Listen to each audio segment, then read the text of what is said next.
বুবু আইবা তুমি আইবা গো, সেই দিন আইসা বুবু ক্ষমতা পাইবা না। খোঁজ নাই বুবু কাদের কাকার, অবস্থা খারাপ দরবেশ বাবার, হাউন আঙ্কেল এখন সামনে আসে না। খোঁজ নাই বুবু কাদের কাকার, অবস্থা খারাপ দরবেশ বাবার, হাউন আঙ্কেল এখন সামনে আসে না। নেতা কর্মী সব জেলের ভিতর, আমি আছি ডরের ওপর, কখন জানি আসে গ্রেপ্তারি পরোয়ানা। বুবু আইবা তুমি আইবা গো, সেই দিন আইসা বুবু ক্ষমতা পাইবা না। আল্লাহর পাকড়াও বড় কঠিন, আল্লাহ ধরে ধরে না, যেদিন ধরবে বাপ টাকার টাইম দেবে না। কথা বলেন ঠিক কিনা? রাগ করতেছেন মনে হয়? আল্লামা সাইদি হুজুর বলেছিল 12 কোটিতে গাছের গোড়া নাড়া দিবে, মামু বাড়ি দিল্লি গিয়া পড়বা। আজকে হুবহুব মিলে গেছে।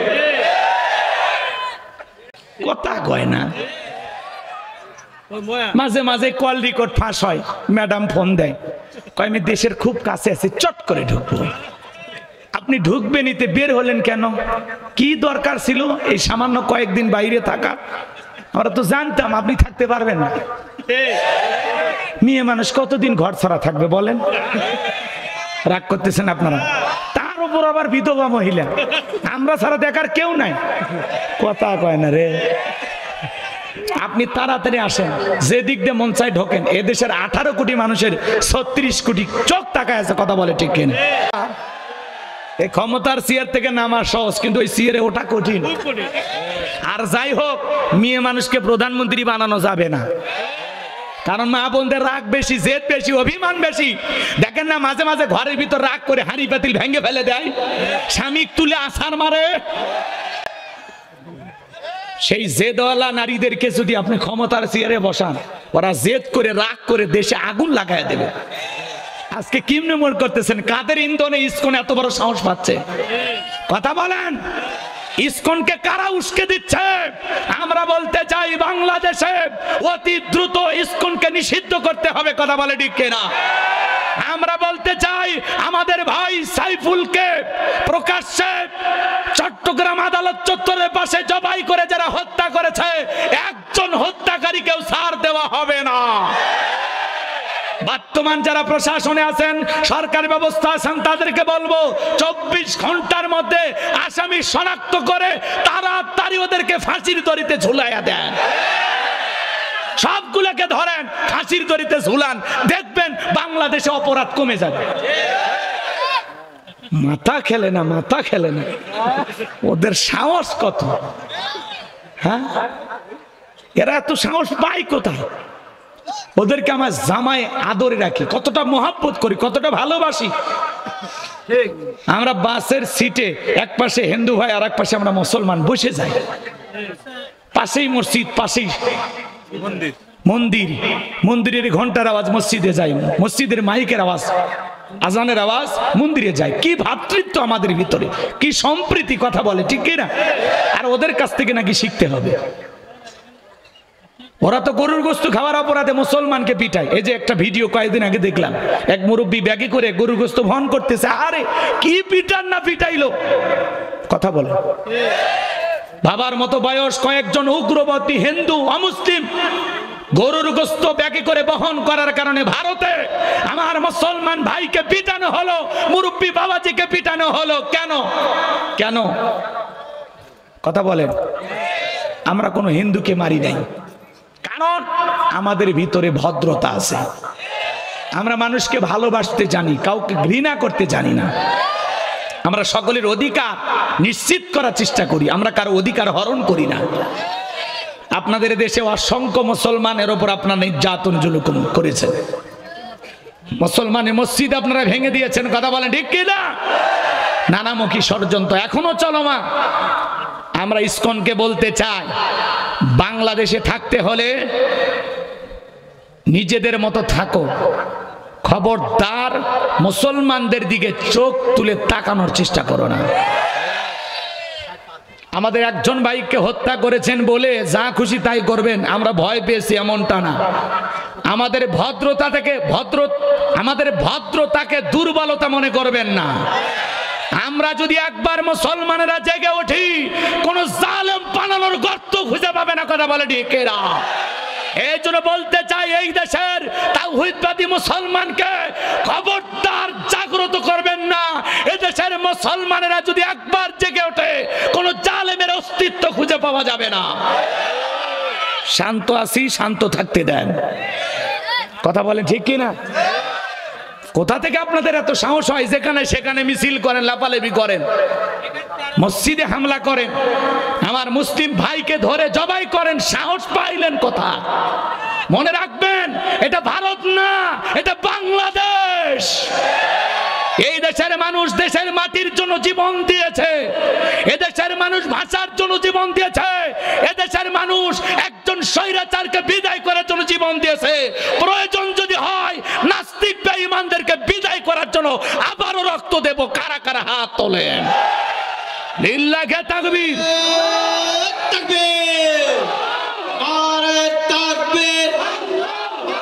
ইসলামের দুশমন, ইসলামের দুশমন ভারতের দালালেরা। আমরা বলতে চাই, তাকবীর। আমরা আপনাদেরকে জামায় আদরে রেখেছি, আমরা সকল ধর্মের মানুষকে সম্মান করি। ইসলাম আমাদেরকে তাই শিক্ষা দেয়। আমার নবী একজন মৃত ইহুদির লাশ থেকে দাঁড়িয়েছেন। সাহাবায়ে কেরাম বললেন, ইয়া রাসূলুল্লাহ, ইয়া হাবিবাল্লাহ, হুজুর সে তো একজন অমুসলিম ইহুদি। আল্লাহ রাসূল বলেছেন, আমি ইহুদি দেখে দাঁড়াই নাই, তার সবচেয়ে বড় পরিচয় সে একজন মানুষ, এই জন্য আমি নবী দাঁড়িয়েছি। কথা বলে ঠিক কিনা? মসজিদে ইহুদি পেশাব করেছেন, বিশ্ব নবী তাকে ক্ষমা করে দিয়েছেন। আর রসুলের ক্ষমার এই আচরণে ইহুদি কালেমা পড়ে মুসলমান হয়েছেন। আমাদের নবী আমাদের আদর্শ। কথা বলে ঠিক কিনা? বিদায় আমরা কাউকে জোর করে দেশ থেকে তাড়িয়ে দেব না। যদি কারো এদেশ ভালো না লাগে, যদি মনে করেন ভারত প্রীতি আপনার দিলের ভিতরে আছে, আপনি আস্তে করে যেতে পারেন। আর যদি বাংলাদেশে থাকতে হয়, তাহলে আপনার পরিচয় আপনি বাংলাদেশী। আমি মুসলমান হিসাবে এই দেশে আমার যেরকম অধিকার আছে, আপনি অমুসলিম হিসাবে আপনারও ততটুকু অধিকার আছে। কথা বলেন ঠিক কিনা? আপনার ধর্ম পালনের স্বাধীনতা আমরা আপনাকে দিয়েছি, আমাদের ধর্ম পালনের স্বাধীনতা আপনাদেরকে দিতে হবে না। কথা বলেন ঠিক কিনা? যে যার ধর্ম পালন করবে, স্বাধীনতা আমরা দিয়েছি। আজ পর্যন্ত কোনো মন্দিরে আমরা হামলা করি নাই। কারা হামলা করেছে আপনারা ভালোই চেনেন। কথা বলেন না কেন? কারণ এরা কোনো মুসলমান না, এরা এদেশের সন্ত্রাস বাহিনী, যাদেরকে সরকারেরা টাকা দিয়ে লালন পালন করে, এদেরকে দিয়ে এই অপকর্মগুলো কানায়। যারাই মন্দিরে হামলা করে, এদের ধর্মের কোনো পরিচয় নাই, এরা হলো সন্ত্রাস। কথা বলে ঠিক কিনা? কিন্তু বাংলাদেশে আলহামদুলিল্লাহ অনেক সুন্দর পরিবেশে আপনারা আছেন, জামায় আদরে আমরা রেখেছি। আপনারা খবরদার কারো উস্কানিতে পা দেবেন না, একটু সবর করেন, ধৈর্য ধারণ করেন। অমুসলিম ভাইদের প্রতি আমরা আহ্বান করব। আজকে আদিবাসী এক চাকমা ভাই বক্তব্য দিয়েছেন, আমি অসাধারণ লেগেছে আমার কাছে, আমি তাকে ধন্যবাদ জানাই। আজকের মাহফিল থেকে এক চাকমা ভাই বলেছেন যে এই ইসকনের যারা আছেন, এই যে বাড়াবাড়ি করতেছেন, আমরা তো আদিবাসী, এখানে বসবাস করি। আলহামদুলিল্লাহ আমি আদিবাসী না, আমার পরিচয় হলো আমি বাংলাদেশী। গর্বের সহিত বলেছেন, আজ পর্যন্ত কেউ কোনো মন্দিরে হামলা হয় নাই, আমরা অনেক শান্তিতে আছি আলহামদুলিল্লাহ বলে। এই যে রংপুরে ইসকনের 2-3 জন সদস্য বললেন যে আমাদের এখানে হামলা হয়েছে, অথচ ওখানে পূজা মণ্ডপ কমিটির সভাপতি সেক্রেটারি যারা ছিল রংপুর জেলার, তারা বলতেছে না, আমরা অনেক শান্তিতে আছি, আমাদের রংপুরে কোনো মন্দিরে হামলা হয়নি। আল্লাহু আকবার বলেন। তাহলে কারা এগুলো করতেছে? যারা বিগত সরকারের দোসর ছিল, পাঁচটা গোলাম ছিল, সরকার যাদেরকে লালন পালন করেছিল, আজকে তারা মা হারাইয়া পাগল হয়ে গেছে। এজন্য একটু মাথা ছাড়া দিয়ে মাকে আনার চেষ্টা করতেছে। কথা কন নাকি আপনারা? যতই কামড়া কামড়ি করেন, লাফালাফি করেন, আমাদের 2-4 জন ভাইয়ের রক্ত আমরা দিতে রাজি, কিন্তু আমরা ছাড় দেব না। কথা বলেন। আমরা অনেক ছাত্র ভাইদের রক্ত দেখেছি, মাদ্রাসার শিশুরা রক্ত দিয়েছে, হাফেজ আলেমেরা রক্ত দিয়েছে। কোর্টে আমি অবাক হয়ে গেলাম, শরীয়তপুরের এক উকিল ভাই বললেন, অ্যাডভোকেট, তিনি বলতেছে যে বাংলা ভাইয়ের পক্ষেও তো বিপক্ষে উকিল ছিল। তার উকিল কেউ হত্যা করে না। ঈশ্বর শিকদারের বিরুদ্ধে যে দাঁড়িয়েছিল তাকেও কেউ হত্যা করার সাহস পায় না। বাংলাদেশেই প্রথম ইসকনের বিরুদ্ধে একজন দাঁড়ানোর কারণে তাকে হত্যা করা হলো। তার মানে এরা অন্য অন্য জঙ্গি গোষ্ঠীর চাইতেও মারাত্মক শক্তিধর। এদের বীজ দাঁত যদি আমরা ভেঙে না দিতে পারি, সামনে আমাদের অনেক দুঃখ পোহাতে হবে। কথা বলেন ঠিক কিনা? ওরা জেগে ওঠার আগে ওদেরকে থামিয়ে দিতে হবে। কথা বলেন না কেন? আমরা বর্তমান সরকার ব্যবস্থায় যারা আছেন তাদেরকে বলবো বিষয়টা খুব নিবিড়ভাবে পর্যবেক্ষণ করেন। কারা হত্যা করলো, কেন জবাই করলো, কেন পিটলো, কি কারণে, আর ইসকন এরা করে কি, এরাদের জন্ম কোথা থেকে, পুরো তথ্যটা আপনারা বের করেন। কথা বলে ঠিক কিনা? আল্লাহ আল্লাহ এদেশের শান্তি ফিরায় দেন। হিন্দু মুসলমান বৌদ্ধ খ্রিস্টান সবাইকে মিলেমিশে বসবাস করার একটা সুন্দর বাংলাদেশ আল্লাহ দান করেন। জোরে বলুন আমিন। আমরা কারো ফাঁদে পা দেব না, মাথা গরম করব না, আমরা সবর করব, ধৈর্য ধারণ করব। চূড়ান্ত বিজয় সামনে আসবেই ইনশাআল্লাহ। বিজয় আমাদের হবে ইনশাআল্লাহ। আল্লাহ এদেশকে ইসলামের জন্য কবুল করুন। আরেকটু জোরে বলুন আমিন। সম্মানিত ভাইয়েরা আমার, চিন্তা করেন ইসকনের এক নেতাকে ধরার কারণে ভারতের মতো একটা রাষ্ট্র থেকে বিবৃতি দেয়। কথা কোন ঠিক কিনা? নিজের দেশটাকে সামলান, বাংলাদেশ নিয়ে এত টেনশন করা লাগবে না। আমরা বন্ধু হিসাবে আপনাদেরকে অনেক ভালোবাসি। কথা বলেন ঠিক কিনা? আপনারা একটু 19-20 হয়ে গেলে বর্ডারে পিএস দেওয়া বন্ধ করে দেন, মরিচ দেওয়া বন্ধ করে দেন, একটু 19-20 হয়ে গেলে ভিসা বন্ধ করে দেন। কথা কোন ঠিক কিনা? আমার ভাইয়েরা, এজন্য ভারত সরকারকে বলতে চাই, বাংলাদেশের সাথে সম্পর্ক ভালো রাখতে চাইলে খবরদার খবরদার বাংলাদেশের বিষয় না আপনারা খুব বেশি মাথা ঘামাবেন না। আল্লাহ যেন আমাদের সবাইকে সঠিক বুঝদান করেন। আর এই দেশের ওপরে যে শকুনের নজর পড়েছে, বিভিন্ন ধরনের ষড়যন্ত্র চলতেছে, সমস্ত ষড়যন্ত্রের হাত থেকে আমাদের প্রিয় মাতৃভূমি বাংলাদেশকে আল্লাহ যেন হেফাজত করেন। জোরে বলুন আমিন। আর একটু জোরে বলেন না আমিন। আপনারা ভয় পাচ্ছেন নাকি? খারাপ লাগে এগুলো বলা থেকে? কষ্ট পাইছেন নাকি? হ্যাঁ, মন খারাপ করবেন না ভাইয়েরা আমার। সামনের দিকে যে আমি যে কথা বলতে চাচ্ছিলাম, আমার নবী ডেকে বলে, বেলাল, ইসলামের অবস্থা এখনো ভালো না, কালেমা পড়ে আপাতত প্রকাশ করা যাবে না। হযরত বেলাল ডেকে বলে, নবী গো, আমার জীবনের কোনো দাম নাই। আমার মনে উমাইয়াকে আমি বলেছিলাম উর্দুম্বা ছাগল পেশাব পায়খানা করে দেয়, এই ঘরে থাকতে আমার বড় কষ্ট হয়। উমাইয়া ডেকে বলে, বেলাল রে, উর্দুম্বা ছাগলের দাম আমার কাছে আছে, কিন্তু তোর মতো কালো হাফসি বেলালের দাম আমার কাছে নাই। নবী গো, আমার জীবনের কোনো দাম না, আপনি আমাকে একটু দোয়া করে দেন, মৃত্যু পর্যন্ত যেন কালেমার পথে টিকে থাকতে পারি। এই কথা বলে হযরত বেলাল চলে গেলেন। পরের দিন সকালবেলা সূর্য উদয় হয়েছে, অনেকটা বেলা হয়ে গেছে। বেলাল দরজা খোলে না। অন্যান্য চাকর বাকর যারা আছে নালিশ নিয়ে চলে গেছে উমাইয়ার কাছে, যায় বলে, নেতা গো, এখন পর্যন্ত বেলাল দরজা খোলে নাই, তাই নাকি? বলে, হ্যাঁ ঠিক আছে, চলো যাই। এইবার দরজায় ডাক দেয়, হে বেলাল দরজা খোলো। হযরতে বেলাল দরজা খোলে না, জোরে করে ধাক্কা মারছে, দরজা খুইলা গেছে। এইবার তাকায়া দেখে যেই রাত্রিতে হযরতে বেলাল কালেমা পড়ে মুসলমান হয়েছে, ওই রাত্রিতে একটা উর্দুম্বা ছাগলের কাছে কোনো পেশাব পায়খানা নাই। জোরে কোন মারহাবা। এইবার উমাইয়া ডেকে বলে, চাকরের দল, বেলালের বিরুদ্ধে মিথ্যা অভিযোগ দাও। তোমরা যখন ঘুমাচ্ছিলে বেলাল তখন ময়লা পরিষ্কার করেছে, তাকায়া দেখো না একটা উর্দুম্বা ছাগলের কাছে কোনো পেশাব পায়খানা নাই। বাজান গো, দিলের কান দিয়ে কথাগুলো বোঝার চেষ্টা করবেন। এইবার উমাইয়া তাদেরকে ধমক দিয়ে বলে, যাও নিজেদের কাজ করো, বেলালের বিরুদ্ধে কোনো অভিযোগ আমি শুনতে চাই না। ওদেরকে তাড়িয়ে দিয়া এক পা দুপা করে বেলালের কাছে চলে গেলেন। হালকা করে বেলালকে ধাক্কা মারছে, যখন জবান দিয়ে কালেমার আওয়াজ বের হয়েছে তখন এইবার উমাইয়া ডেকে বলে, বেলাল, তোর জবান দিয়ে কি শুনলাম, তুমি কি মুসলমান হয়েছো? হযরতে বেলাল ডেকে বলে, মুসলমান হয় যারা মিথ্যা কথা বলতে পারে না তারা। চিৎকারে মেরে বলুন আল্লাহু আকবার। ওয়াকুলু কওলান সাদীদা। মুসলমানেরা হবে সত্যবাদী, মুসলমানেরা কখনো মিথ্যাবাদী হতে পারে। এইবার উমাইয়া ডেকে বলে, বেলাল, উর্দুম্বা ছাগলের মালিক বানায় দেব, থাকার জন্য ভালো ঘরের ব্যবস্থা করে দেব। হযরতে বেলাল ডেকে বলে, উমাইয়া, পার্থিব সম্পদের বিনিময়ে বেলাল তার ঈমান বিক্রি করবে না।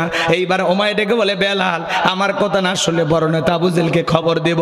হযরত হযরত বেলাল ডেকে বলে, কোন বড় নেতা ছোট নেতা কাউকে গোনার টাইম নাই, আমি দুনিয়ার কোন আবু জেহেলকে ভয় করি না, আমি ভয় করি আমার আল্লাহকে। এইবার উমাইয়া দৌড়ে চলে গেল আবু জেহেলের বাড়িতে, যা বলে নেতার সংবাদ খুব খারাপ, আমার বাড়ির কৃতদাস বেলাল কালেমা পড়ে মুসলমান হয়েছে। তাই নাকি? বলে হ্যাঁ ঠিক আছে চলো যাই।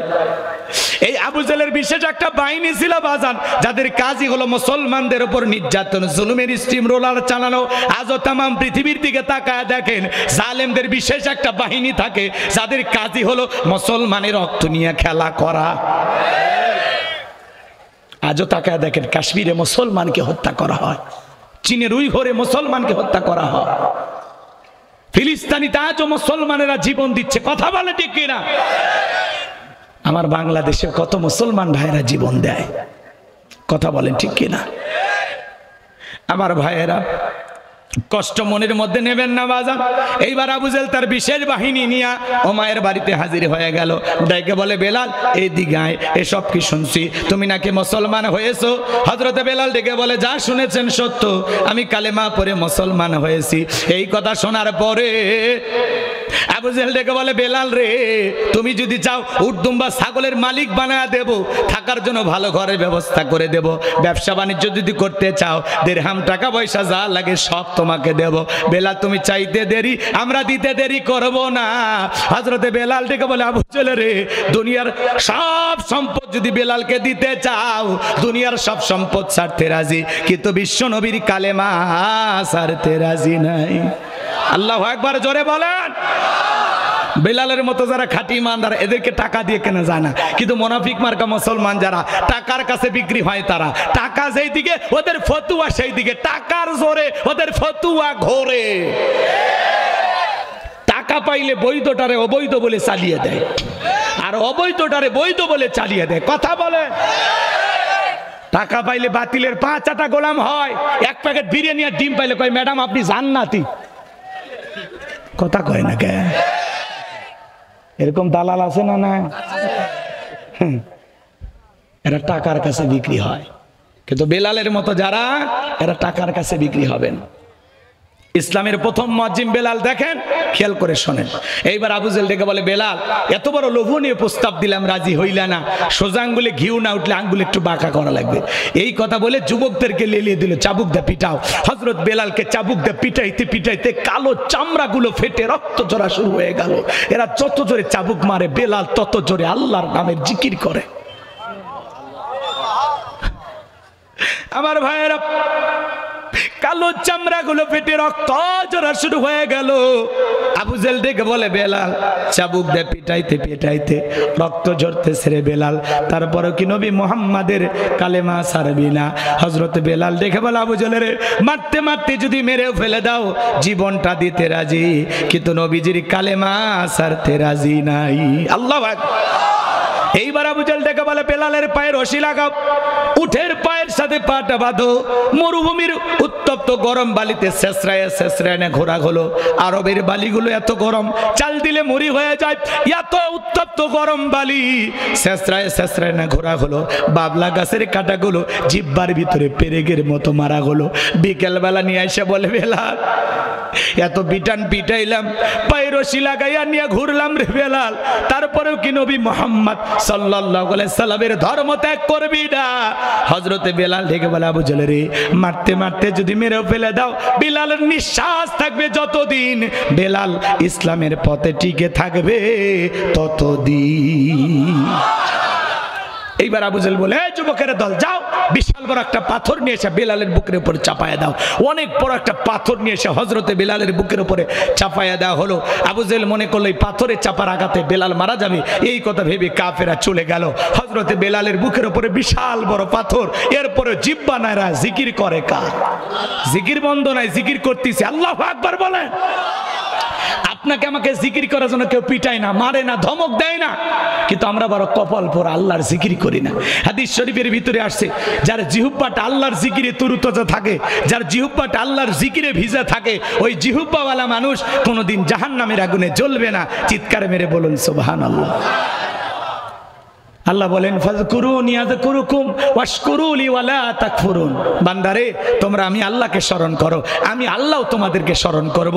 কৃতজ্ঞতা প্রকাশ করো, অকৃতজ্ঞ হয়েও না। চিৎকার মেরে বলুন আল্লাহু আকবার। ভাই জিকির করার জন্য আলাদা সময় লাগে না। দোকানদারি করতে করতে জিকির করা যায়, রিক্সা ভ্যান চালাতে চালাতে জিকির করা যায়, মাঠে কাজ করতে করতে জিকির করা যায়, চলতে ফিরতে সব সময় জিকির করা যায়। সব সময় জবানে আল্লাহর জিকির চালু রাখবো। সুবহানাল্লাহ সুবহানাল্লাহ আলহামদুলিল্লাহ আলহামদুলিল্লাহ আল্লাহু আকবার আল্লাহু আকবার লা ইলাহা ইল্লাল্লাহ লা ইলাহা ইল্লাল্লাহ। খুব বেশি কষ্ট হয়? কথা কয় না কিন্তু অলস, আমরা অলস। বসে 10 মিনিট আলতু ফালতু গল্প করবি কিন্তু আল্লাহর জিকির করবি না। আর মিচ্ছে না পরে পরে জীবনে শান্তি নাই, মিছে দুনিয়া। আল্লাহ যে কৃষক পাঠাছে, মানে আজগবি, কথার কোনো লাইন নেই। রাগ করতেছেন আপনারা? ভাই মালিককে বেশি বেশি স্মরণ করেন, দেখবেন দুনিয়া মজা লাগবে। কথা কয় না? আর শয়তানের ওয়াসওয়াসায় ধোঁকা পড়বেন, আমোদ প্রমোদে ব্যস্ত থাকবেন, সব শেষ। কথা শেষের দিকে আসছে, কষ্ট হয় নাকি? 3টা আয়াত বলতে যদি 30 মিনিট লাগে, থাকবেন তো ইনশাআল্লাহ? একটা তাকবীর দেন, লিল্লাহি তাকবীর। আমার ভাইয়েরা, হযরতে বেলাল ডেকে বলেন আল্লাহ তুমি তো সেই আল্লাহ ইব্রাহিমের জন্য যদি নমরুদের আগুনকে ফুলের বাগান বানায় দিতে পারো, আল্লাহ তুমি কি পারো না আমি বেলালের বুকের উপরে পাথর থাকার কারণে তোমার মতো মালিকের জিকির করতে বড় কষ্ট হয়, আল্লাহ তুমি কি পারো না বেলালের বুকের পাথরটাকে তুলার মতো নরম বানায় দিতে? হযরতে বেলাল দোয়া করতে দেরি, আসমানের মালিক আল্লাহ দোয়া কবুল করতে দেরি করে নাই। বেলালের বুকের পাথরটাকে আমার আল্লাহ তুলার মতো নরম বানিয়ে দিয়েছে। এবার হযরতে বেলালের নিঃশ্বাসের সাথে পাথর ওঠে আর নামে। পাথরকে তুলা বানানোর ক্ষমতা কার? খালি ভণ্ডপীর পায়ে গান গায়েন না। আমার বাবার এসে ননি গো লোহারে বা নাইছে কাঞ্চা সোনা। ভণ্ডামি করা যাবে না। আপনার বাপের ক্ষমতা আছে লোহাকে সোনা বানানো? কষ্ট হচ্ছে না? এগুলো বিশ্বাস করবেন না। সামনে যাই, যদি সময় হয় বলবো। কষ্ট হয়? কোনো ভণ্ডপীরের কাছে যাবেন না। কয় আমার বাবা পরশমণি। বাবা কোনোদিন পরশমণি হয় নাকি? কে পরশমণি? রাগ করতেছেন? নবীর কথা বলবেন। ওরা নবীর নামে গান গায় না, গায় কার নামে? বাপের নামে। আপনি ওই গানটা পাল্টে গান, আমার নবীর চেননি গো লোহারে বা নাইছে কাঞ্চা সোনা, আমার রাসূল পরশ মনি গো লোহারে বা নাইছে কাঞ্চা সোনা। জোরে কোন মারহাবা। আমার ভাইরা কষ্ট মনের মধ্যে নেবেন না। হযরতে বেলালের উপর নির্যাতন জুলুম চলতেছে। বিশ্বনবীর কান পর্যন্ত যখন খবরটা পৌঁছে গেল, আমার নবী ডেকে বলে আবু বকর বেলালের নির্যাতন জুলুমের কথা আমার আর সহ্য হয় না, যাও যাও তুমি আমার বেলালের জন্য একটা কিছু করো। হযরতে আবু বকর সিদ্দিক রাদিয়াল্লাহু তাআলা আনহু কয়েক গুণ দাম বেশি দিয়া গোলামীর জীবন থেকে হযরত বেলালকে আজাদ করলেন, মুক্ত করলেন। বলুন আল্লাহু আকবার। আমার ভাইয়ারা গভীর মনোযোগ দিয়ে কথাগুলো শুনে যান বাজান। নবীজির যখন মন খারাপ, নবীকে সান্ত্বনা দেওয়ার দায়িত্ব কার? একে তো সন্তান হারানোর ব্যথা, কাফেরদের সমালোচনা, সাহাবায়ে কেরামদের উপর নির্যাতন জুলুম, এই জন্য নবীজির মনটা ভীষণ খারাপ, চোখের কোনায় পানি। আর নবীর যখন মন খারাপ, নবীকে সান্ত্বনা দেন তিনি কে? আমার আল্লাহ ডেকে বলে জিবরাইল আমার বন্ধুর মা নাই বাবা নাই, আমি ছাড়া আমার বন্ধুর কেউ নাই রে জিবরাইল। আর করিস না দেরি, লাহু মাহফুজ থেকে সূরা কাউসার নিয়ে যায় আমার বন্ধুর উপরে নাজিল কর তাড়াতাড়ি। আল্লাহু আকবার। আমার নবী ডেকে বলে আনাস আমার মনটা কেন খারাপ তোমরা জানো?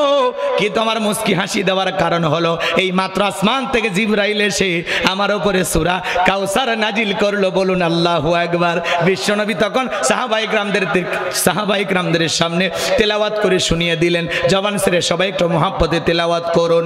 ইন্না আ'তাইনাকাল কাউসার ফাসাল্লি লিরাব্বিকা ওয়ানহার ইন্না শানিয়াকা হুয়াল আবতার। আল্লাহু আকবার। আল্লাহ রাব্বুল আলামিন জানিয়ে দিলেন, ইন্না আ'তাইনাকাল কাউসার, অবশ্যই আমি আল্লাহ পাক আপনাকে হাউজে কাউসার দান করেছি। সুবহানাল্লাহ। ইন্না আ'তাইনাকাল কাউসার, নিশ্চয়ই আমি আল্লাহ পাক আপনাকে হাউজে কাউসার দান করেছি।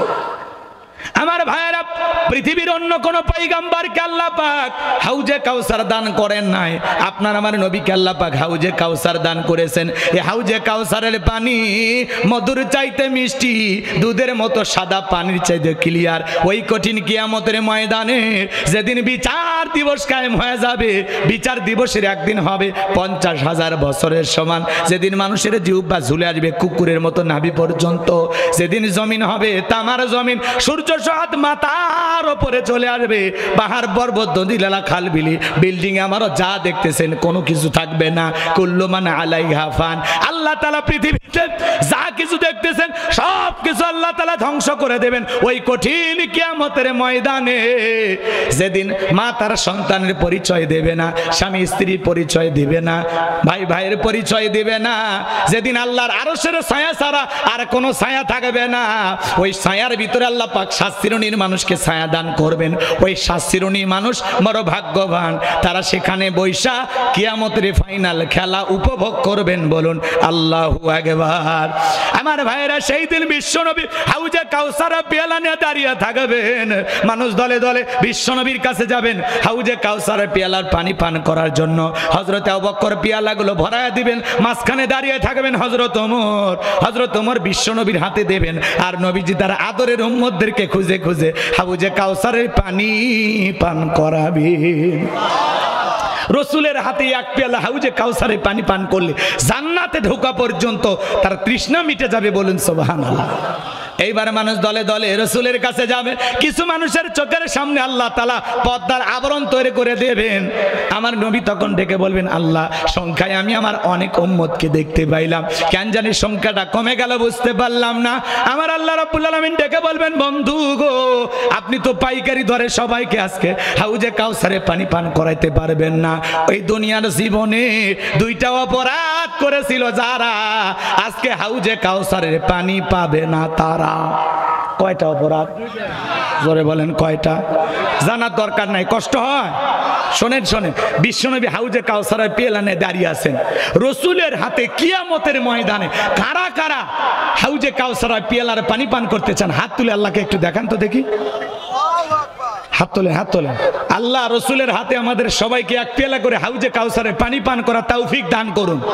একটু জোরে বলেন আমিন। আরো একবার জোরে বলেন আমিন। হাত নামান।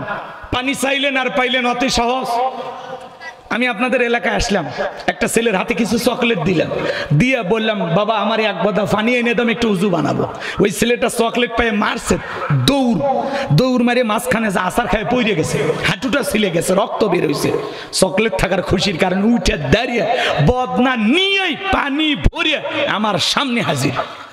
আমি তখন বললাম, বাবা এই পানিটা আনতে গিয়ে তোমার কষ্ট হয়েছে, মাঝপথে পুড়ে গেছে, আচার খাইছো, ব্যথা পাইছো, রক্ত মনে বের হয়েছে, চামড়াও ছিলছে। ছোট্ট বাচ্চাটা ধমক দিয়ে বলে, হুজুর আমি এরকম কত পড়ে যাই, আমার কিছুই হয় না, কারণ ওর হাতে আছে কি? চকলেট। ওই চকলেটের খুশির ঠেলায় ব্যথাকে ব্যথা মনে করতেছে না। কঠিন কিয়ামতের কঠিন দিনে রসুলের হাতে এক পেয়ালা হাউজে কাউসারের পানি যদি জুটে যায়, আর আল্লাহর আরশের নিচে যদি ছায়া ভাগ্যে জুটে যায়, কিয়ামতের কঠিন দিন তার কাছে কঠিন মনে হবে না, আল্লাহ সহজ করে দিবেন। বলুন সুবহানাল্লাহ।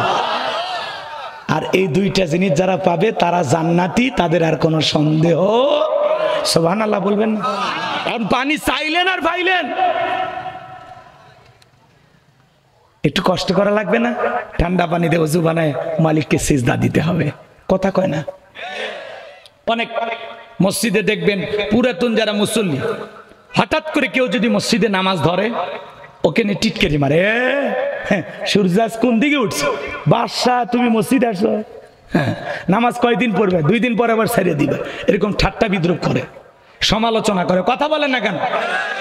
হঠাৎ করে একজন মসজিদে ঢুকছে, তারে দেখে বলে বাপ রে বাপ, নামাজ পড়বে না, আবার 2 দিন পরে ভাগে যাবে। ও 2 দিন পড়বে না 4 দিন পড়বে, সেই হিসাবে চাচাক দেওয়া লাগবে।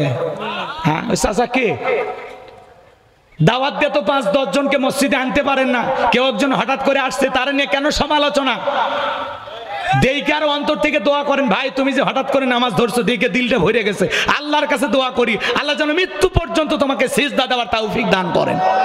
আপনি দোয়া না করে উল্টা সমালোচনা করেন, 2 দিনের মুসল্লি সাজিস না। যুবক বয়সে দাড়ি রাখলে সমালোচনা করে, এই বয়সে বুড়ের ভাব ধরলে কথা কয় না কে?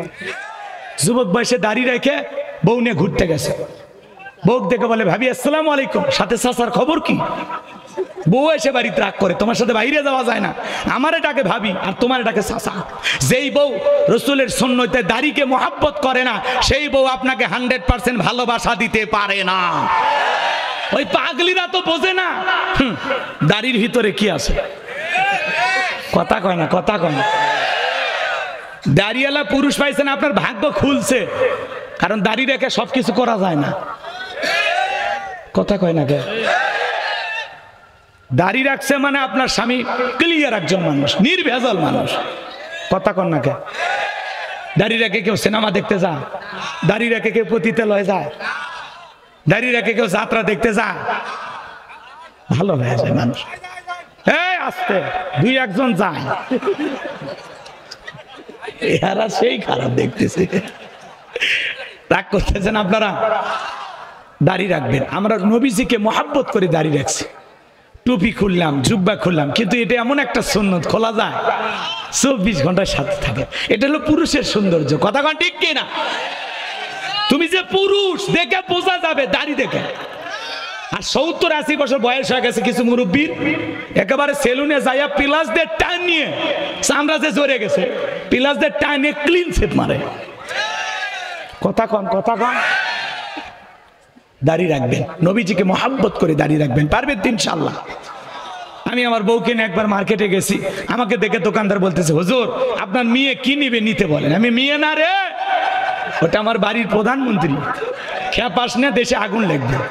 কথা ঠিক কিনা? দাড়ি দেখে মানুষ মনে করে অনেক বয়স।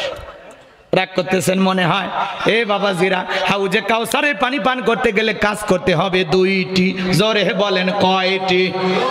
আল্লাহ যাদেরকে হাত দিয়েছে 2টা আঙ্গুল তুলে বলেন তো কাজ করতে হবে কয়টি? আরো জোরে, আরো জোরে।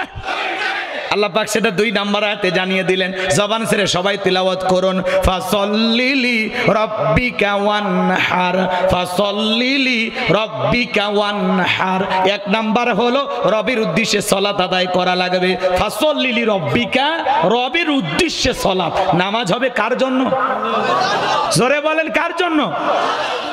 দুনিয়ার কাউকে দেখানোর জন্য নয়, নামাজ হবে একমাত্র রবের জন্য। জোরে বলেন কার জন্য? আল্লাহ রাব্বুল আলামিন বলেন কুল ইন্না সালাতি ওয়া নুসুকি ওয়া মাহইয়ায়া ওয়া মামাতি লিল্লাহি রাব্বিল আলামিন।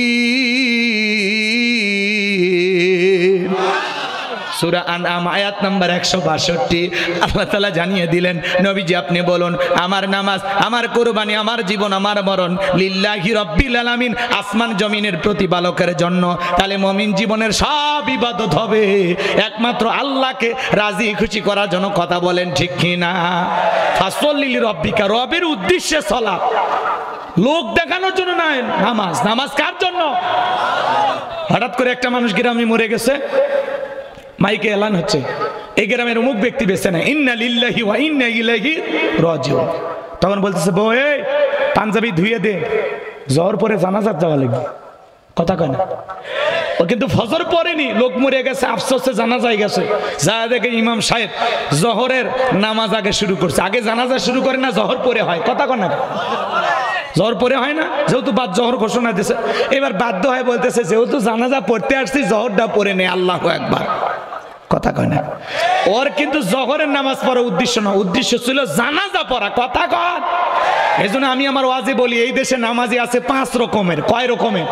5 ধরনের। একটা হলো 5-এর, আর একটা হলো 7-এর, আর একটা হলো ঠাটের, আর একটা হলো খাটের, আর একটা হলো ভোটের। বুঝলো না বুঝলো না। 5 ওয়াক্ত সালাত যারা আদায় করে এরা হলো খাঁটি মুসল্লি। 5 ওয়াক্ত সালাত যারা আদায় করে, কথা কয় না, তার মানে এরা খাঁটি মুমিন বান্দা। যারা 5 ওয়াক্ত সালাত আদায় করে, 1 ওয়াক্ত কাজা করে না, ছেড়ে দেয় না, কথা কয়। আর সাথের মুসল্লি কারা? 7 দিন পরে পরে জুমার নামাজ পড়ে যারা, মসজিদে যা বালু খোঁজে। হুজুর কি করেন হুজুর?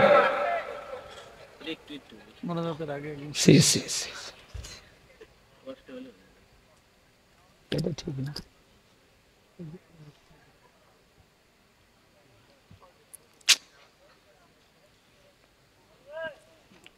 বিরক্ত হচ্ছেন আপনারা?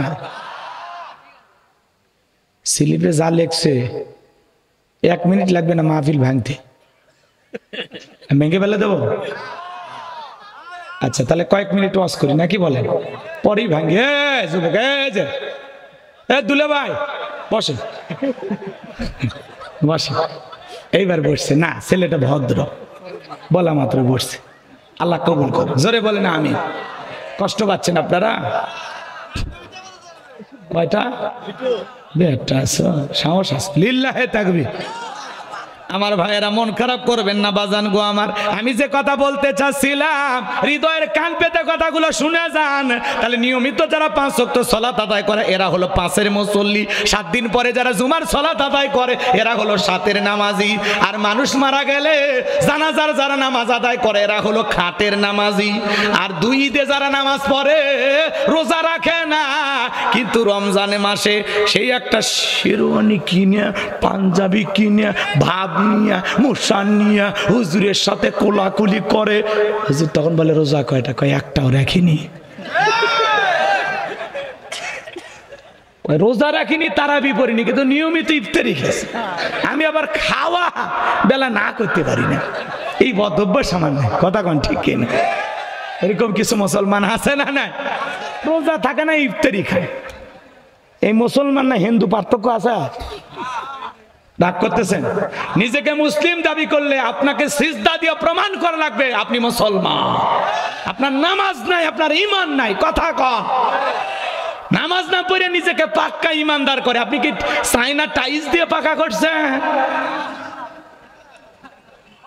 কথা কয় না ভাই। নামাজ না পড়ে কয় পাক্কা ঈমানদার। আবার যারা নামাজ পড়ে ওদের সমালোচনা করে, ও নামাজ পড়ে, ও সুদ খায়, ঘুষ খায়, এ হয়েছে সে হয়েছে।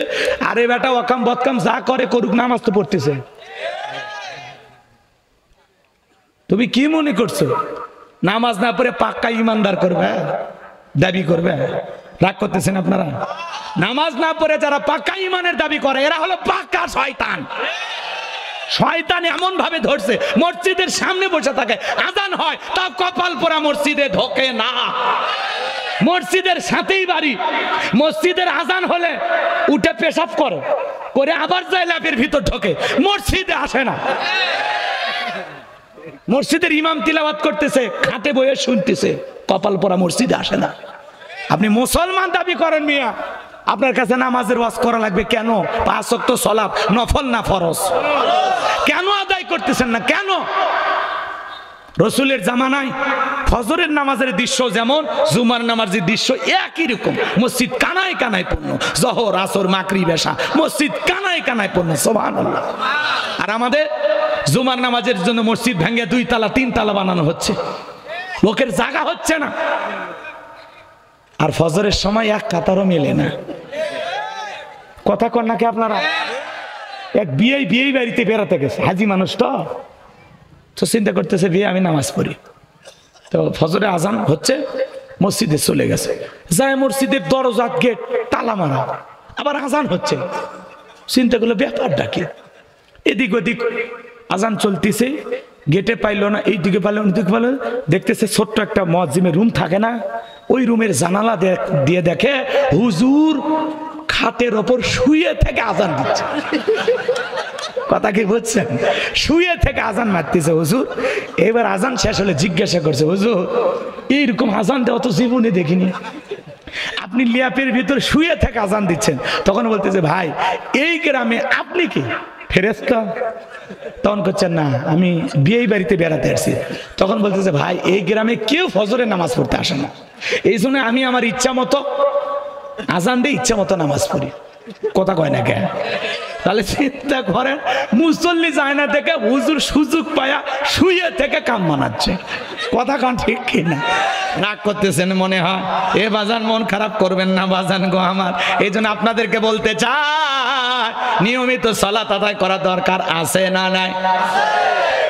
তাহলে ঠাটের নামাজ মানে বোঝেন, যারা পাঞ্জাবি পরে ভাব নাই দেখেন না। আর ভোটের নামাজ কারা? যারা নির্বাচনের আগে নামাজ পড়ে। যখন আসবে ভোটের সময় দেখবেন বাপরে বাপ নেতার মাথায় টুপি, অমুসলিম নেতা তাও টুপি পরে ঘরে, কথা কয় না, আছে না নাই? ওরা টুপি পরাতে আমরা খুশি। আল্লাহ যেরকম মাথায় টুপি পরাইছে, জবান দিয়ে যেন একদিন কালেমাও বের করে দেয়। হেদায়েতের দোয়া করি। কথা বলে ঠিক এরা আমার ভাইয়েরা, মন খারাপ করবেন না। অমুসলিম যদি পাঞ্জাবি টুপি পরে এতে আমরা খুশি, অমুসলিম যদি কোরআন তেলাওয়াত করে আমরা খুশি। এই যে গতকালকে এক মাহফিলে আমারে বলতেছে, হুজুর আমি একটু মুসলমান হব, দোয়া করেন। দিল থেকে দোয়া করে আসছি, আল্লাহ কবুল করেন, জোরে বলেন আমিন। কষ্ট হয় নাকি বাজান? মন খারাপ করবেন না। আমি যে কথা বলতে চাই আমার ভাইয়েরা, তাহলে ভোটের সময় যারা ভোট পাওয়ার আশায় নামাজ পড়ে ওরা হলো ভোটের নামাজি। আমি ওই দিকে আর যাবো না, কষ্ট মনের মধ্যে নেবেন না। আল্লাহ তাআলা বলেন ফাসল্লি লিরাব্বিকা ওয়ানহার। এক নাম্বার হলো রবের উদ্দেশ্যে সালাত আদায় করা। যুবকরে 5 ওয়াক্ত সালাত আদায় করব, পাশাপাশি গভীর নিশীথে রাতের 1টা 2টা 3টার দিকে ওইটা আরামের বিছানা ত্যাগ করে বিবির ভালোবাসা ত্যাগ করে ঠান্ডা পানি দাও, ওযু বানাইয়া তাহাজ্জুদের সালাত আদায় করার দরকার আছে না না? আল্লাহ বলেন ওয়াল্লাযীনা ইয়াবিতুনা লিরাব্বিহিম সুজদান ওয়া কিয়ামা। যারা রাত্রি জাগরণ করে আমি আল্লাহকে সিজদা দেয়, আমি আল্লাহর জন্য দণ্ডায়মান হয়ে যাই। গভীর নিশীথে যারা তাহাজ্জুদের সালাত আদায় করে আল্লাহ তাআলা তাদের সম্মান মর্যাদা বাড়িয়ে দেয়। জোরে বলুন আল্লাহু আকবার। তাহাজ্জুদের জায়নামাজে সিজদার মাধ্যমে, রুকুর মাধ্যমে আল্লাহর সাথে প্রেম করতে হবে। আমার আল্লাহর কত দয়া। আল্লাহ শেষ রাত্রিতে প্রথম আসমানে এসে বলে, কে আছো গুনাহগার আমার কাছে মাপ চাও, আমি তোমাদের গুনাহগুলো মাফ করে দেব। কে আছো অভাবগ্রস্ত আমার কাছে চাও, আমি আল্লাহ তোমাদেরকে রিজিক দেব। আল্লাহু আকবার বলে। কিন্তু আমরা গভীর নিশীথে তাহাজ্জুদ পড়ি না, সিজদা দেই না, মালিককে ডাকি না, বড় কপাল পোড়া। কথা কন না কি আপনার? যুবকেরাও রাত্রি জাগরণ করে, তবে ইবাদত করে না, ইউটিউব ইন্টারনেট ঘাটাঘাটি করে, ইমো মেসেঞ্জারে সেটিং কইরা ফজরের আজান হয় যখন ওই হাইব্রিড যুবক ঘুমাইতে যায় তখন নামাজও পড়ে না। যুবক রে, এই ঘুম ভাঙলে সকাল, না ভাঙলে পরকাল। আপনাদের এলাকার ছেলেরা অবশ্য মোবাইল টিপে না। এই মোবাইল যুব সমাজকে ধ্বংস করে দিয়েছে। কথা বলে ঠিক কি না? মোবাইলের ওজন কম, কিন্তু মোবাইলের মাধ্যমে এদেশের তরুণেরা পাপের ওজন অনেক বাড়াইছে। সারা রাত মোবাইল সেই ভিডিও দেখতেছে, ঘরের দরজা বেঁধে। আবার বাবা মা যখন জানালা এসে দরজায় ডাক দেয় তখন বলে আমাদের বাংলাদেশের স্বাধীনতা 1971 বই পড়ার তখন ভান করে। আবার মা বাবা চলে যায়, আবার মোবাইল দেখে। কথা কন ঠিক কি না? হে যুবক, তুমি যে গোপনে গোপনে মোবাইলে যে উল্টা পাল্টা ভিডিও দেখতেছো, অশ্লীল ভিডিও দেখতেছো, অশ্লীল গান বাজনা শুনতেছো, দুনিয়ার কেউ না দেখলে তোমার কাঁধে থাকা 2 ফেরেশতা দেখতেছে না, লিখতেছে না? কিরামান কাতিবিন ইয়ালামুনা মা তাফআলুন। সম্মানিত 2জন লেখক ফেরেশতা আপনার জীবনের ডায়েরি লিখতেছে। আল্লাহ বলেন মা ইয়ালফিজু মিন কাউলিন ইল্লা লাদাইহি রাকিবুন আতীদ। বান্দা এমন কোন কর্মকাণ্ড করে না, এমন কোন কাজ করে না যা রেকর্ড করার জন্য আমার ফেরেশতা নাই। বান্দার জীবনের প্রত্যেকটা কথা, প্রত্যেকটা কর্ম রেকর্ড করা হচ্ছে। আপনার জীবনের প্রত্যেকটা মুহূর্ত আল্লাহ ভিডিও করে রাখতেছে। বাঁচার উপায় নাই। আল্লাহ যদি দয়া করে জান্নাত না দেয় আমরা যেতে পারবো না। কি যুবক, ওই যে গোলাপ ফুল একটা কিনে ওই যে ঘুরলে 14 ফেব্রুয়ারি, সেদিনই কথা মনে আছে। ওই একদিনের ভিডিওই তো জাহান্নামে নিয়ে যাওয়ার জন্য যথেষ্ট। বিয়ের আগে একটা মেয়ের হাত ধরে কই নিয়ে গেলাম, কথা কয় না, এখন তো কথা কবা না, আসল জায়গায় হাত গেছে। বান্ধবী ভালো লাগে, বউ ভালো লাগে না, তোর কপালে দুঃখ আছে, তোর কপালে দুঃখ আছে রে যুবক। কথা কর, কথা কর। আল্লাহ যুবকদের হেদায়েত দান করেন। বিয়ের আগে কোনো অবৈধ প্রেম ভালোবাসা করা যাবে? পিতা মাতা পছন্দ করে বিয়ে দেবে যেখানে বরকত আছে। আল্লাহ যুবকদের হেদায়েত দান করেন, জোরে বলুন আমিন। তাহলে যুবকদের খাইলো কি এই মোবাইল? এই মোবাইল যুব সমাজের মাথা নষ্ট করছে, কথা কোন ঠিক কিনা? দেশে মোবাইল আইছে, চিঠি বন্ধ হইয়াছে, দিওয়ানা বানাইছে, পোলা মাইয়ার মনের কথা ভাসে বাতাসে। বলবো, রাগ করবেন না আপনারা? বলবো দেশে মোবাইল আইছে, চিঠি বন্ধ হইয়াছে, দিওয়ানা বানাইছে, পোলা মাইয়ার মনের কথা ভাসে বাতাসে।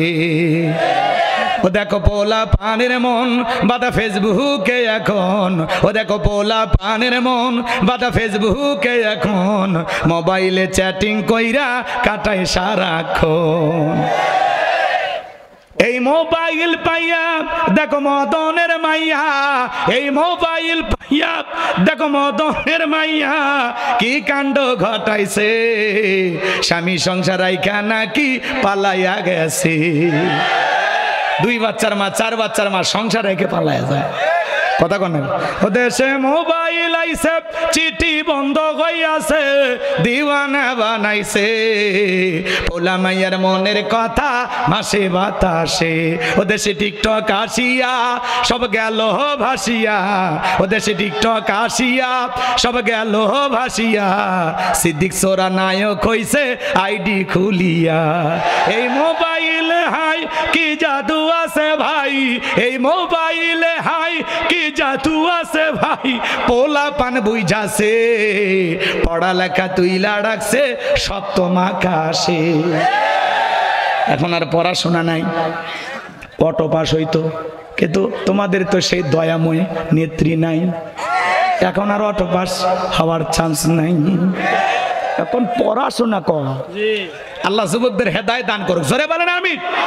তাহলে ফাসল্লি লিরাব্বিকা, রবের উদ্দেশ্যে সালাত, আল্লাহকে রাজি খুশি করার জন্য ধীরস্থির ভাবে ধৈর্য নিয়ে সালাত কারা কারা আদায় করবেন হাত তুলে দেখা।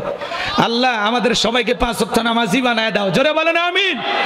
হাত নামান। আল্লাহ বলেন কদ আফলাহাল মুমিনুন আল্লাযীনা হুম ফি সালাতিহিম খাশিউন, অবশ্যই মুমিনেরা সফল যারা নিজেদের সালাত বিনয়ের সহিত নম্রতার সহিত আল্লাহর ভয় নিয়ে আদায় করে। আল্লাহর ভয়ে সালাত আদায় করব তো ইনশাআল্লাহ। নামাজ যদি নামাজের মতো আদায় করতে পারি, আল্লাহ বলেন ফালিয়াবুদু রাব্ব হাযাল বাইত আল্লাযী আত'আমাহুম মিন জু ওয়া আমানাহুম মিন খাউফ। আল্লাহ বলেন এই ঘরের মালিকের ইবাদত করো। ইবাদত যদি ইবাদতের মতো হয়, নামাজ যদি নামাজের মতো হয়, বান্দা 5 ওয়াক্ত সালাতে মাথা নত করে আমি আল্লাহকে যদি সিজদা দিতে পারো, আমি আল্লাহ 2টা জিনিস দেব। 1 নাম্বার হলো রিজিকের টেনশন করা লাগবে না, আমি আল্লাহ তোমাদের জন্য রিজিকের ব্যবস্থা করব। রিজিক দেওয়ার মালিক কে?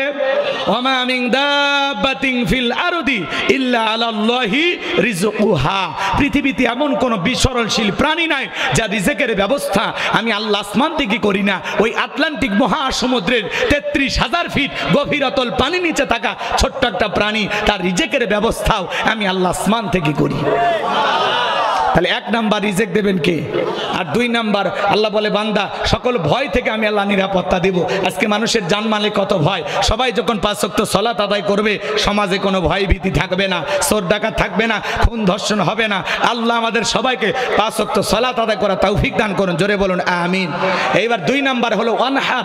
অনহার মানে কুরবানি করা। কুরবানি করা মানে নিজের আমিত্বকে কুরবানি করা, অহংকারকে কুরবানি করা, নিজের ভিতরে থাকা পশুসুলভ আচরণকে কুরবানি করা। কথা বলেন না কেন আপনারা? এদিক খেয়াল করেন। আপনি যেমন তেমন গরু কুরবানি দিলেন আর মনে করলেন হয়ে গেল। 7 জন ভাগে গরু কিনে 4 জন দড়ি ধরে টানে, পেছন থেকে 3 জন ঠেলে। এমন দুর্বল গবি, মানে এমন দুর্বল গাবিটা যেই গরুর ওপরে বয়স্ক ভাতা ওয়াজিব। এমন দুর্বল গাবি জবাই করলে হবে না। আল্লাহ বলেন তাসুরুন নাযিরিন, চমৎকার একটা গাবি জবাই করতে, হুষ্টপুষ্ট আকর্ষণীয়। কথা বলে ঠিক না? রাগ করতেছেন? কুরবানির ওয়াজ করার সুযোগ নাই, আমাদের মসজিদের ইমাম সাহেব ওয়াজ করবেন। আমি শুধু 3টা জিনিস বলবো। যারা কুরবানি দেবেন 1 নাম্বার নিয়ত সহি করা লাগবে যে কুরবানি আল্লাহর জন্য।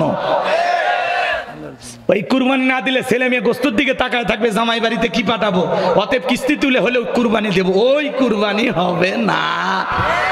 সুদের উপর টাকা নিয়ে কুরবানি দেয় আছে না নাই? এক নাম্বার নিয়ত সহি, কুরবানি আল্লাহর জন্য। দুই নাম্বার ইনকামটা বৈধ হওয়া লাগবে, হালাল টাকা দিয়ে কুরবানি দেওয়া লাগবে। সুদের টাকা, ঘুষের টাকা, হারাম উপার্জনের টাকা দিয়ে কুরবানি দিলে হবে না। আল্লাহ পবিত্র, তিনি পবিত্র বস্তুকে ভালোবাসেন। কথা কয় না, কথা কয় না। আল্লাহ বলেন ওয়ালাকি ইয়ানালুহুত তাকওয়া মিনকুম। বান্দা কয় লাখ টাকার গরু কুরবানি দিলি ওইটা আমি দেখব না, আমি দেখব তোর অন্তর। তোর অন্তরে যেইটা আছে আমি আল্লাহ সেইটা গ্রহণ করব। আপনি যদি 20,000 টাকার ছাগলও দেন, নিয়ত সহি, টাকা হালাল, ফাসল্লি লিরাব্বিকা ওয়ানহার, আগে নামাজ পড়ো তারপরে কুরবানি করো। এই তিনটা শর্ত মানিয়ে যদি কুরবানি দিতে পারেন, আপনার পশুর রক্ত জমিনে পড়ার আগেই আরশের মালিক আল্লাহর কাছে কবুল হয়ে যাবে। আল্লাহ আমাদের সবাইকে আল্লাহর জন্য কুরবানি করার তৌফিক দান করুন। জোরে বলুন আমিন। 3 নাম্বার, ইন্না শানিয়া কাহুয়াল আবতার। আল্লাহু আকবার। আল্লাহ রাব্বুল আলামিন বলেন, নবী যারা আপনাকে লেসকারের মাংস বলেছে, নবী আপনি মন খারাপ করবেন না। ছোটবেলা আপনার সন্তানগুলোকে নিয়েছে, আপনি কষ্ট মনের মধ্যে নেবেন না গো নবী। ও নবী, যে আবুল হাবুদ বা সাইবা আপনাকে নিয়ে সমালোচনা করে, ঠাট্টা বিদ্রুপ করে গো নবী, দুনিয়ার জমিনে ওদের নাম নেওয়ার কেউ থাকবে না, ওদের বংশী বাতি জ্বালানো কেউ থাকবে না। নবী গো, আপনার ছেলেগুলোকে নিয়েছি, আপনি মন খারাপ করবেন না। এই পৃথিবীর জমিনে আপনাকে মহাব্বত করার জন্য, আপনাকে ভালোবাসার জন্য, আপনাকে মহাব্বত করে জীবন দেওয়ার জন্য কোটি কোটি রুহানি সন্তানকে আমি আল্লাহ পাঠাবো, যারা আপনার জন্য জীবন দিতেও প্রস্তুত থাকবে। বলুন আল্লাহু আকবার। আজকে তাম পৃথিবীতে 700 কোটি মানুষ, এর মধ্যে 200 কোটি মুসলমান। আমরা সবাই রসুলের রুহানি সন্তান। কথা বলে ঠিক কিনা? আমরা সবাই রসুলের কি সন্তান? আরেকটু জোরে বলেন, কি সন্তান? নবীজির অপমানে যদি না কাঁদে তোমার মন, মুসলিম নয় তুমি মুনাফিক, নবীজির দুশমন। কথা বলেন ঠিক কিনা? বিশ্ব নবীকে মক্কা নগরীতে গালি দিয়েছিল ওলীদ বিন মুগীরা, অকথ্য ভাষায় বিশ্ব নবীকে গালি দেয়। আল্লাহ আয়াতে কারিমা নাজিল করে জানায়া দিলেন, উতুল্লিম বাদা যালিকা জানিম। নবী গো, এই ওলীদ বিন মুগীরা হলো পিতৃ পরিচয়হীন যার সন্তান, এর জন্মের ঠিক নাই। নবীকে যারা গালি দিবে তাদের জন্মের ঠিক নাই, ওরা বাস্টার্ড, ওরা পিতৃ পরিচয়হীন যার সন্তান। রাগ করতেছেন? নবীর মহাব্বত কলিজায় থাকলে 2 মিনিট কথাগুলো মনোযোগ দিয়ে বুঝবেন। এই ওলীদ বিন মুগীরা আরবের মানুষ, বাড়িতে চলে গেল, তার মায়ের নাম ছিল ঝর্ণা। ডেকে বলে, মা করবি না কোনো তাল বাহানা, আমার বাবা কে তাড়াতাড়ি করে বল। নবীজি আমাকে বলেছেন উতুল্লিম বাদা যালিকা জানিম, আমি নাকি পিতৃ পরিচয়হীন যার সন্তান। ওলীদ বিন মুগীরা নবী তো জানতেন না, নবীকে জানিয়ে দিয়েছেন তিনি কে? এইবার ওলীদ বিন মুগীরার মা বলতেছে, বাবা আমারও বয়স হয়ে গেছে, এক পা কবরে চলে গেছে, আমি মিথ্যা বলবো না। তোর বাবা ব্যবসা বাণিজ্যের কাছে এতটাই ব্যস্ত, তোর বাবা ব্যবসা চেনে, টাকা আসেনি, কিন্তু তোর মায়ের মন বোঝে না।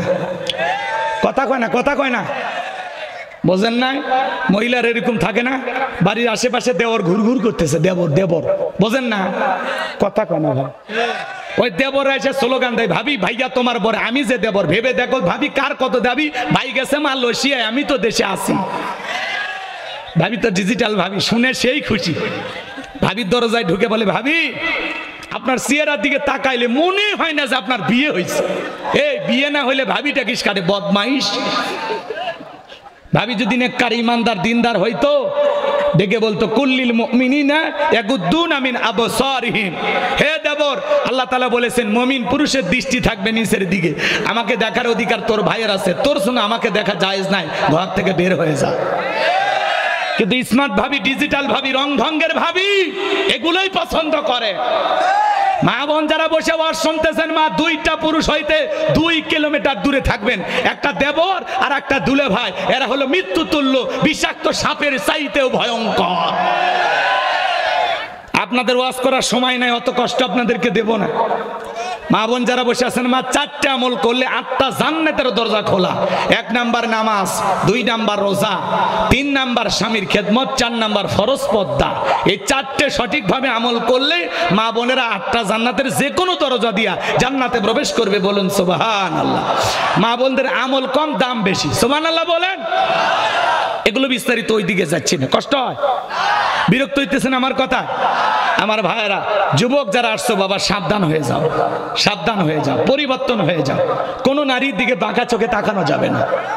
কথা কয় না কেন?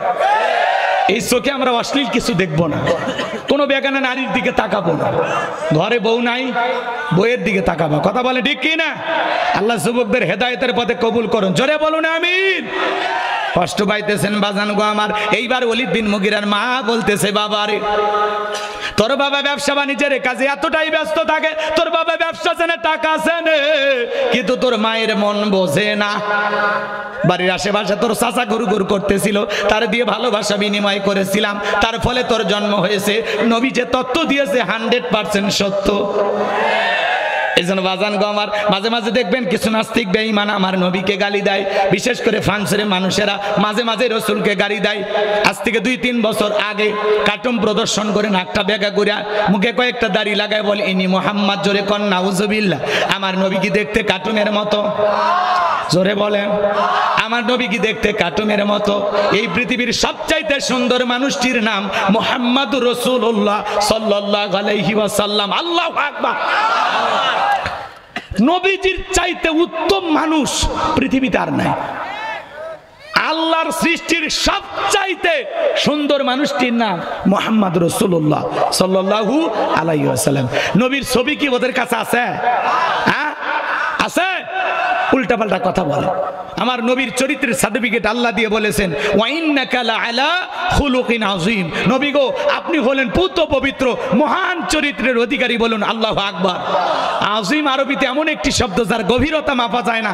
আটলান্টিক মহাসমুদ্রের পারে বৈশা কেউ যদি চামচ দিয়ে পানি ছেঁচা শুরু করে, আপনারা কি বলবেন? লোকটা পাগল। কিন্তু কোনো না কোনো দিন হয়তো বা চামচ দিয়ে আটলান্টিক মহাসমুদ্রের পানি শুকানো সম্ভব হতেও পারে। কিন্তু বিশ্বনবীর চরিত্র নিয়ে, বিশ্বনবীর গুণ নিয়ে, নবীজির সম্মান নিয়ে, নবীজির মর্যাদা নিয়ে আলোচনা করে শেষ করা সম্ভব নয়। কেমন নবী পাইছি? ওয়া আরসালনাকা ইল্লা রাহমাতাল লিল আলামিন, যাকে সমগ্র জাতির জন্য আল্লাহ রহমত স্বরূপ প্রেরণ করেছেন। আল্লাহ হলেন রব্বুল আলামিন, নবী হলেন রহমাতাল লিল আলামিন। যেখানে আমার আল্লাহ রব, সেখানে নবী আমার রহমত। আল্লাহু আকবার বলেন। সেই নবীকে যারা গালি দেয় এদের জন্মে ঠিক নাই।